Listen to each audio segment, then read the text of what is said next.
Good afternoon. My name is Fabio C. I'm a staff scientist with Ocean Networks Canada. I'm a benthic ecologist interested in coastal and deep sea environments. Most recently, I have been working with biodiversity of submarine canyons, seamounts, some reducing environments. So today I'm here. I was giving this short 10-minute time slot to give an overview of all the imaging systems that have been deployed in Saanich Inlet and looking into the future, what we plan to deploy in the next year or so. So that outline of this presentation, I'll be talking about the cameras that already have been deployed and the history of the scientific outcomes. You probably heard a lot from Verena, Jackson, and Paul this afternoon, and Gail, of course, about the scientific outcomes of those camera systems. And of course, talking about the future and what we plan for the next few years. So we have this still camera systems, the Disco and the CMAP Cyclops cameras that have been deployed in the main node of Saanich, around 100 meters of depth. And those are basically still cameras that had a 8 megapixel resolution of the sensor. And I want to highlight here the amount of imagery that has been collected and archived in our systems. So the Disco camera, more than 70,000 images, and the CMAP Cyclops camera, around 56,000 images already collected. This is the forensic camera system that Gail entertained us with quite a lot of videos from this camera. So as she pointed, she deployed 5 times this camera in Saanich Inlet, but in the 10 years that the Venus Observatory has been operating, she deployed as well in the Strait of Georgia. So is it 10 or 12 deployments to date, Gail? Yeah, at least that amount. So about 100,000 video files have been archived specifically for the purpose of this experiment. This is a new system that we recently deployed in 2014. This is, it was cut a little bit here. This is an initiative from Herb Young from the University of Alberta. It's a 3D system. It's composed of 8 cameras, and there's 3 light projectors. Those are actually video cameras that take very high resolution screen grabs from the video. So we have deployed this camera 2 times in September of 2014. And we had an issue with the calibration, so the system works as the mount is intended to really, well, maybe I should point first here, the objectives of this camera is mainly to support the computer science community to be able to reconstruct 3D images of this underwater environment, and also to support algorithm development for object recognition and tracking. So coming back a little bit here. So we had a few issues in the first deployment where the cameras were not well aligned. So we had to recover in May 2015 and redeployed it in September. So as the scientists are interested mostly in this 3D imaging reconstruction, we had to have some sort of 3-dimensional structure so they were able to reconstruct. So we deployed this reef structure here, and we thought that we could potentially use for, seeing some other interesting things colonizing the structure.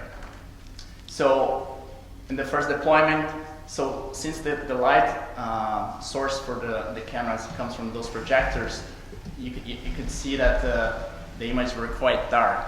So then, and for the purpose of the 3D reconstruction, it is enough. But then we thought, okay, we should have some light there because other scientists could be interested in, of course, looking at the fauna and organism behavior, etc. So then, in the next deployment, we arranged an LED to shine over the scene, and you can see that there's still not enough light there. Some of the cameras capture, depending on the light position, you capture a better frame, but this is a project that's ongoing, and it's definitely space for the scientific community to use that resource that's underutilized in my opinion. This is some example of the 3D models that were put together by the computer scientists.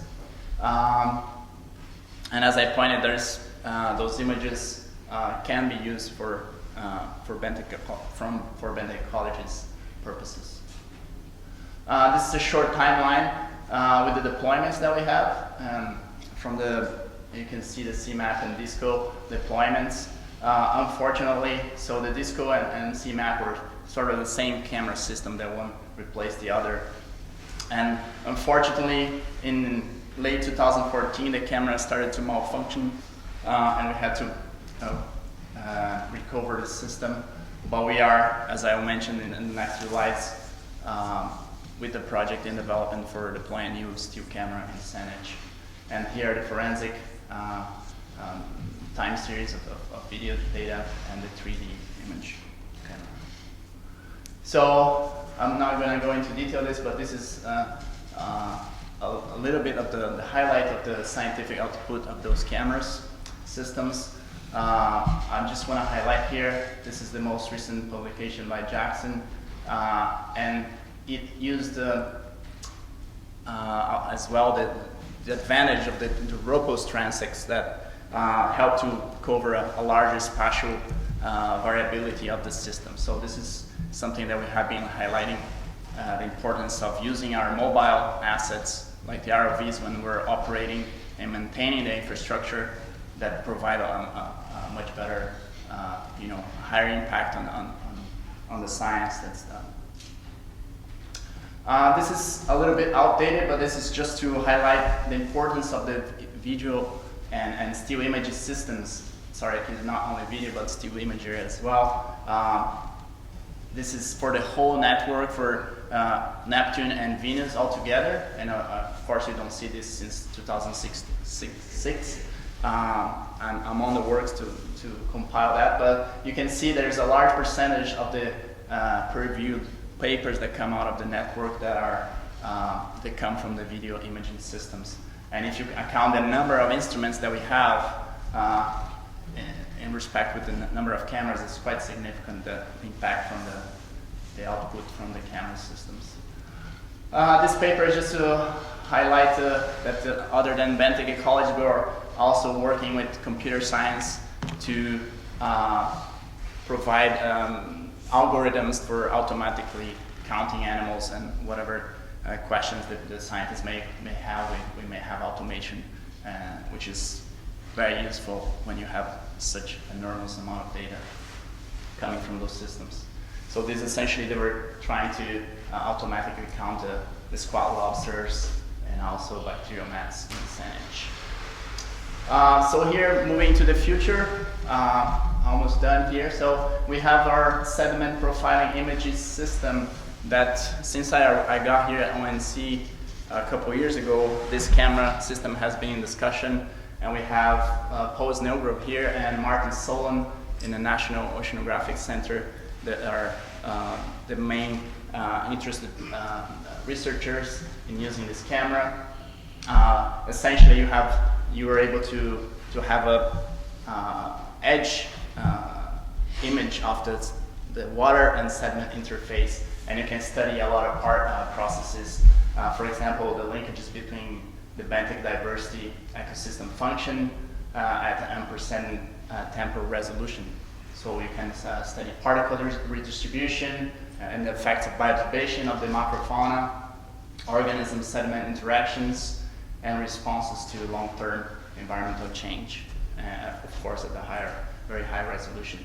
And as Paul had been suggesting, we could perform some of those cage experiments to study the effect of large mobile predators or scavengers on top of the sediments. So this is in development, but this year we think we secured the funds for moving ahead with this project, so it's probably very good news coming soon from this development here. And we, of course, want to continue the monitoring Saanich using the still camera. So this will be the new disco system, or essentially the new still camera system.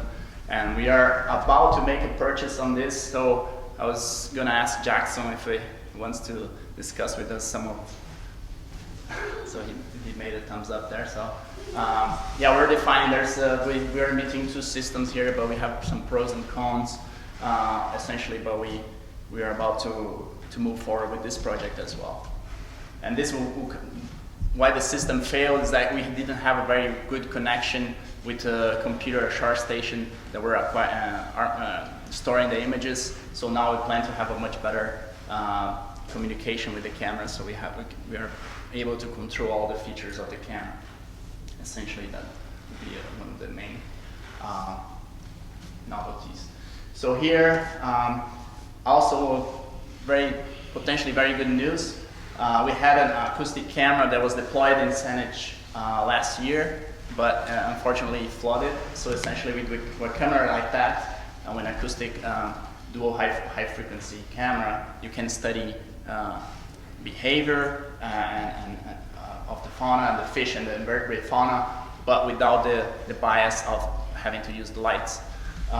And we have Francis Juanes here, that's one of the main interested in this project, and he was very upset that unfortunately the system failed, and he has another system that we are planning to deploy in the Neptune size. This is rated to 300 meters, but the Ditson is rated to 3,000, so we might be able to deploy in Barclay Canyon to make a test in the next, if not this year, next year. But anyway, we are also moving forward with this project. We think we secure funds to replace the areas that flooded, and we might move ahead with this project this year still. Thank you.